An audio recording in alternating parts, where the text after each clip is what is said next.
And go. Good morning, Nudelberg Daily Huddle.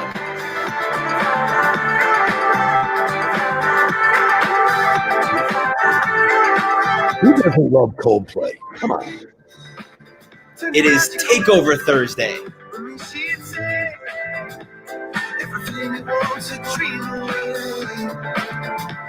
are legends every day. That's what she told me.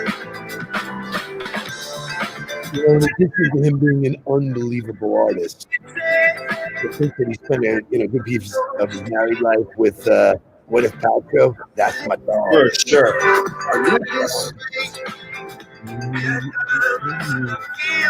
Our first three in the huddle are from LinkedIn, man. Bam, bam, bam, bam, bam. Doug, Ken, Kenneth, Scott, Greg, and Gottwald's in the house, man. Big shout out to Ann. Shout out to Ann for getting on the ball roster.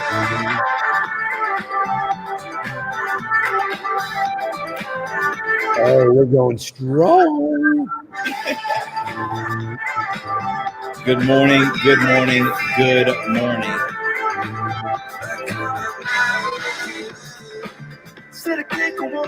So, for those of you who are just joining us for the first time, we do this every day, Monday through Friday, 8 a.m. live. We've got a community of people that come in here, and it's us sharing our conversations, our content, things we're reading, things we're doing. Normally, my dad is in the driver's seat. Monday, Tuesday, Wednesday, Thursday is Takeover Thursday. I get to come with the content. I get to drive the show a little bit, and then Friday we go back to him and finish it off strong. So good morning to everybody. Andrew Lee jumping in while he's in the car. Love it.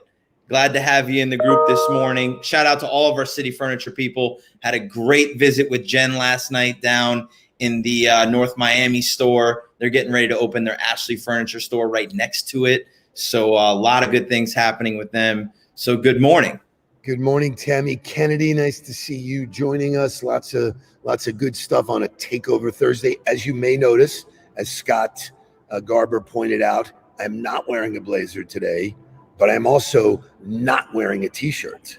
Today we went into the archives of the closet, pulled out the stick, pulled down a button down, and walked into my favorite coffee shop this morning, and everybody went, "Who are you?"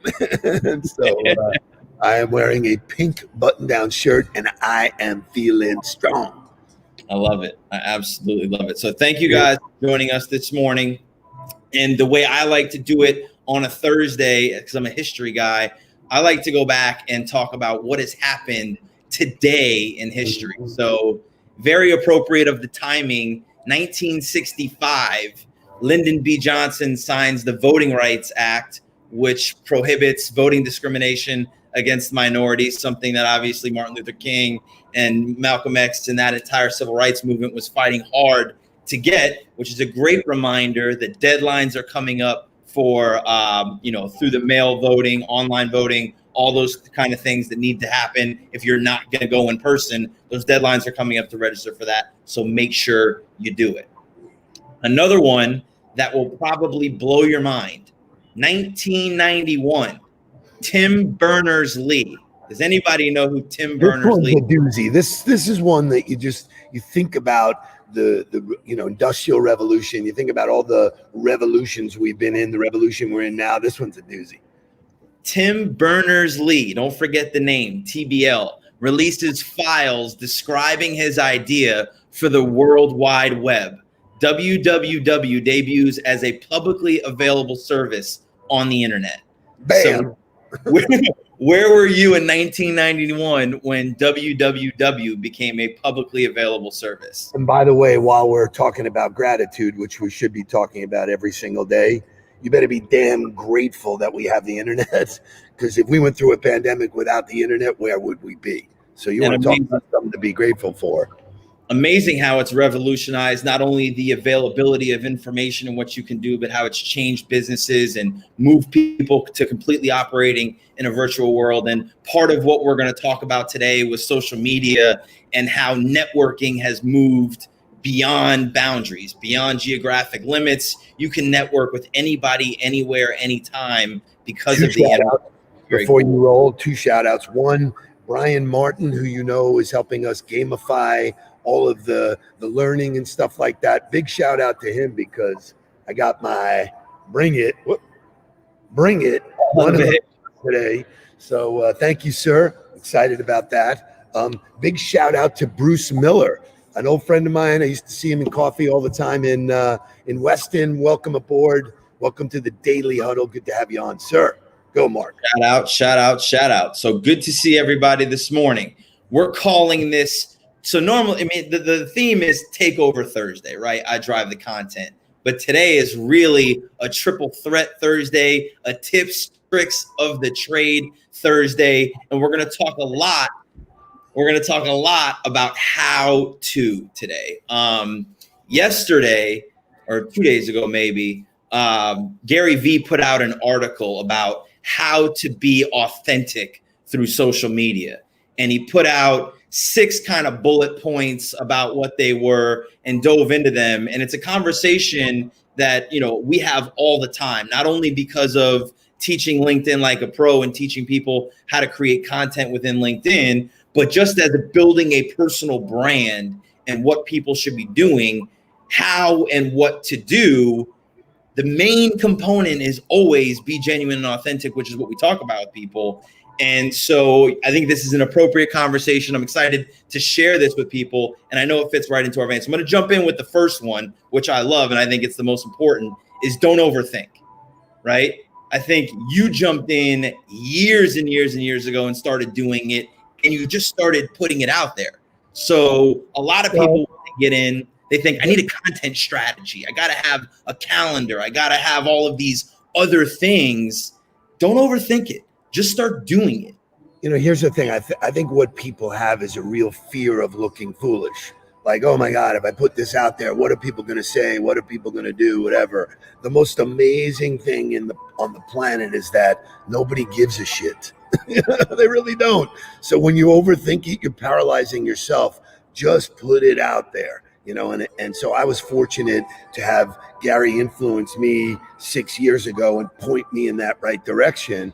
But everybody has the fear. Don't mistake it. That's a guarantee. Fear and doubt are with everybody. It's the ones who overcome that, jump in the pool and figure out how to swim. Which I'm going to actually move beyond a couple of the other ones then, because one of the things that he says is don't worry about oversharing. And that's part of it, is the fear is, well, I don't know what to say or what shouldn't I say. And he says something that's really brilliant in here, which I think is true. You know, don't be afraid to just jump into the conversation as long as it's a conversation that you're willing to have. Don't jump into places and talk about things that you don't know about. If you don't know about Bitcoin or you don't know about some, you know, area of business that you don't want to talk about, don't jump into it. That reminds me of like the Dumb and Dumber movies when they just show up and, you know, at a cocktail party and just start talking some shit. You know? Correct. And everybody's looking at them like, what are you saying? What are you saying? You know, like he goes on to talk about, says he's like, because he talks a ton about trading cards, right? I could give a shit right now. That's his shtick. He's betting that trading cards are going to be big. But he's not just betting. He's studied it for years. He's watched the market and what it's done. So he's got learning and he's got understanding that he's leaning on in order to be able to share that content. So whatever conversation it is that you're going to have, first of all, you've got to feel comfortable with having that conversation and make sure that you've got your own understanding and knowledge and confidence to step into that world, to have that conversation so that people can receive your information.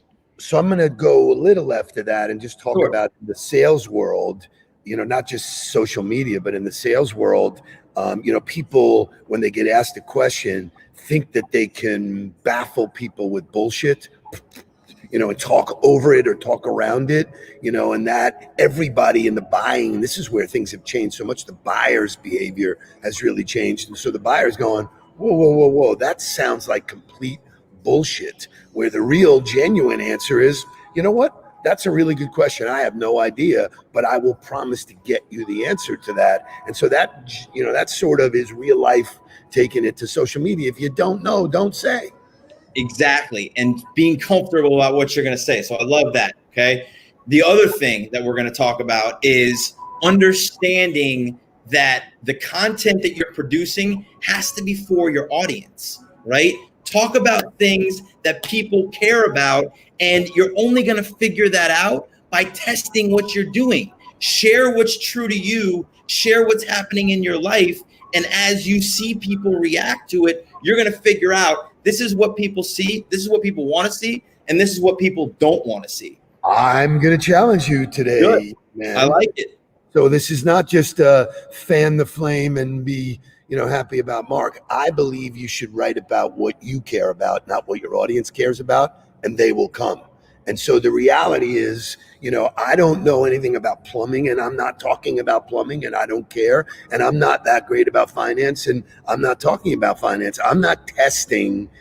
The filter for me is what I post is what I know and what I am passionate about. So I know there's nobody, and I mean this, nobody that I can't sit across from and have a very relevant, intelligent conversation about sales.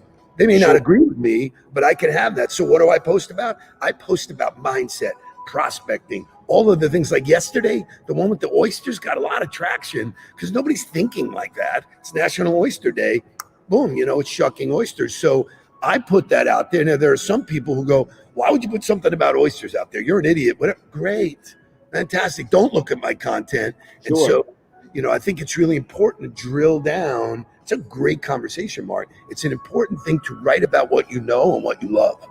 100%, which goes back to making sure that the conversations you're having are things that you know about and you're comfortable talking about. To me, when we talk about what the audience is reacting to, that's the metric. That's if you were to put something out there that nobody commented on or nobody liked, it's great that you're building your brand, but paying attention to what other people are saying and commenting on, I think are important metrics is to look at as far as engagement and going there. So I agree. Early on in the social media world, when I just started to do video, which was another trip, man, getting in front of the camera and putting yourself out there is the next level of holy shit, like, wow, that's creepy. But I did a video about cold calling, and I went straight for the gut and said, I think cold calling is dead. Complete waste of time, whatever. Well, I had people reach back out to me. The comments were, well, you don't do it because you suck at it. I'm like, okay, great.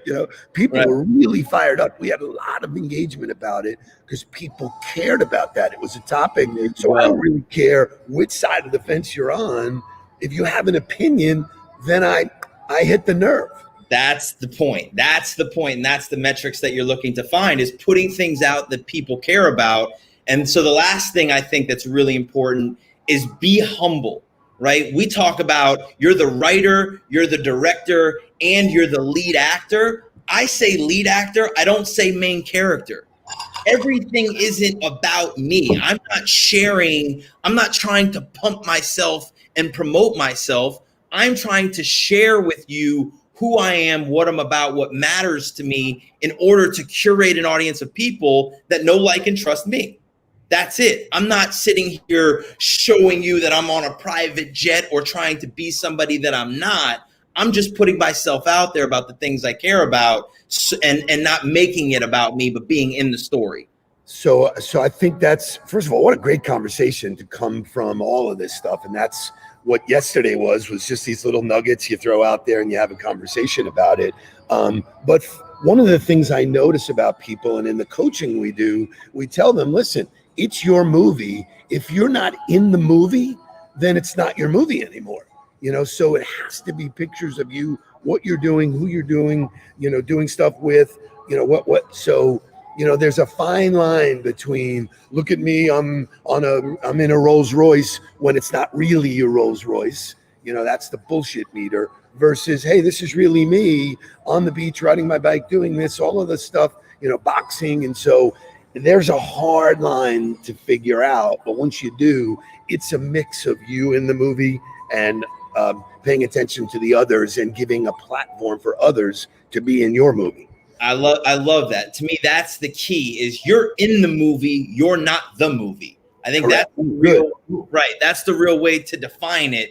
That could go right in the training manual. That could go right in the training manual. Yeah.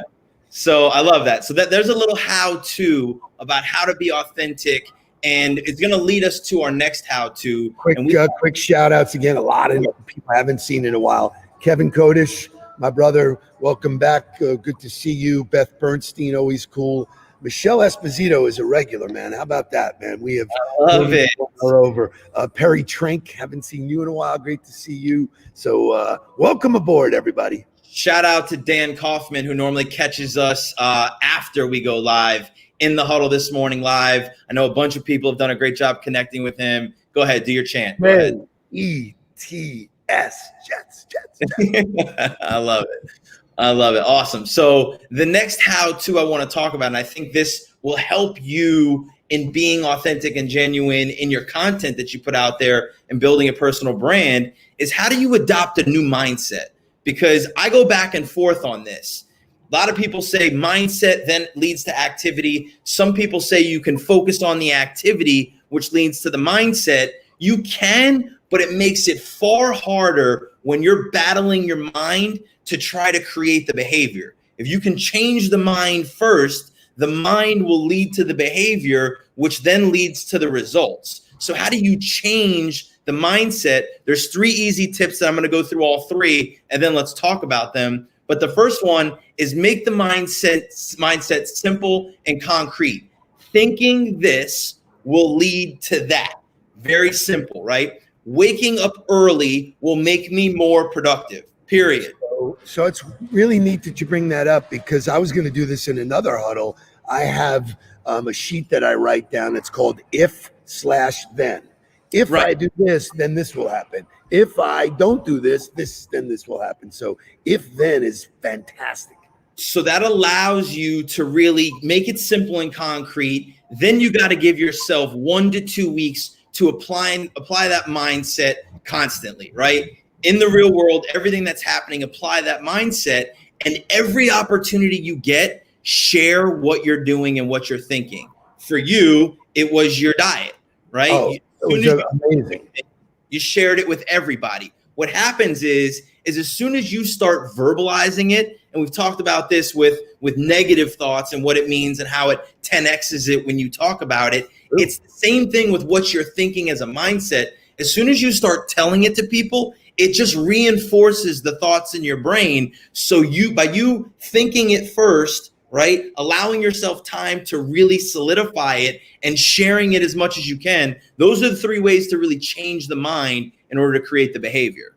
So for me, it's interesting that you brought up the diet thing. For me, when I announced that I was doing it, I made it public to everybody, so I was accountable to everybody. I made everybody an accountability partner for me, so that every day they could call me out and say, hey, dude, I saw you eating a meatball sub, man. I ain't going to get you to where you want. And then each of those metrics, and for anybody, June 1st, I went on that diet. It's now 2 months later, and I'm 25 pounds down, feeling great. And so, that being accountable, sharing it, having accountability partners. Oh, and by the way, there were 10 or so people in my world that contacted Howie Craw and went on the diet as well. So, those commitments you make, those are really excellent. I mean, I really like that.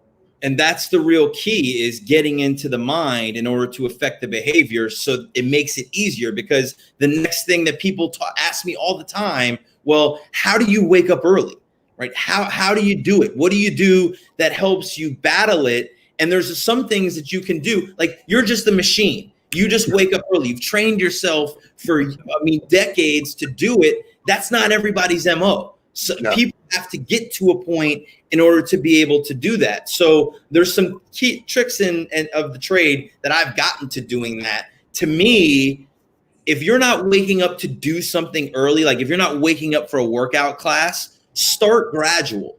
If your time that you want to start waking up is 5 o'clock in the morning, but you're waking up at 7 o'clock, start bumping it back by 15 minutes and go a week. Go a week. It takes 4 to 5 days for your body to adapt to a new sleep cycle. So by bumping it back 15 minutes, going from 7 to 6:45, 4 or 5 days later, now your body can start to adapt to that after a week. Then you can bump it to 6:30. The other key point of that is the weekends count.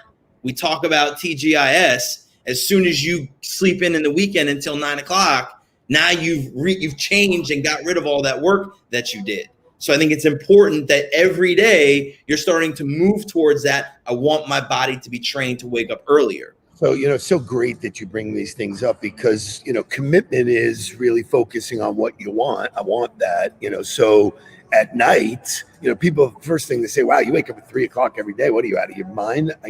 Next question is always, what time do you go to bed? And I go, well, I realize at night that if I go to bed on time or at a good time, then I wake up in the morning feeling great. And I have those 2 hours to me that I really want, that I am productive with no inbound. It's all outbound. I'm putting stuff in people's inboxes all over the place. I'm reading like crazy. I've already sent out an article this morning to a dozen CEOs about leadership. What time did that land in your inbox? Yeah, 5:30. I mean, it's already done. I've read it. I've digested it. I picked the 12 people that I thought should see that. The first thing they see in the morning is my email. Lori, Kim, Ken, you guys already got it this morning. That's a really powerful article that if you have the time to digest it. So it's if then, and then it's really about, what squeezing the lemon, man. I love all that. The two other things that can help you wake up early, because we're at our hard stop, but I want to talk about them, is preparation the night before. If you are going to go work out, lay out your workout clothes, get prepared, have, all your stuff ready. So all you got to do is get up, brush your teeth and get dressed and get out the door. Right. And then have a morning routine. For me, it's creating that easy win of just putting my feet on the floor as soon as the alarm goes off. Right. My goal is to get to 4:30. I was at 5 for a long time. This week is my first week at 4:45. My feet are hitting the floor at 4:46. I'm going right to the bathroom. I'm brushing my teeth. I'm grabbing my coffee, grabbing my laptop, and now I'm going. Have that routine and set that routine in motion every single time. That's the way to really create the habit. First, changing the mindset. How do you change the mindset? And then how do you really adapt the behavior by creating the routine? The dialogue you and I had this morning, which was not verbal dialogue, it was back and forth, email and text and stuff like that, was really strong. That lit a match for me. You said something, I said something, we're back and forth, then you ignite the fire and the rest of the day is go time. I think people miss that when they, we called it before, show up and throw up. Hey, the meeting starts at 8 o'clock and at 7:58 people are getting coffee. I'm like, dude, that don't play on my team, man. You'd be here 15 minutes early. You get your coffee. Let's get it and roll. Awesome. So there it is, your takeover Thursday. This is the real hump day because Saturday and Sunday, obviously, you should be doing a little bit of work because the grind always includes those 2 days. So thank you for joining us. Dad, always a pleasure. Nice job, brother. That was some kernels, baby, nuggets. Thanks. And away we go. So have a fantastic rest of your week, and we will see you guys tomorrow morning. Stay on the ball.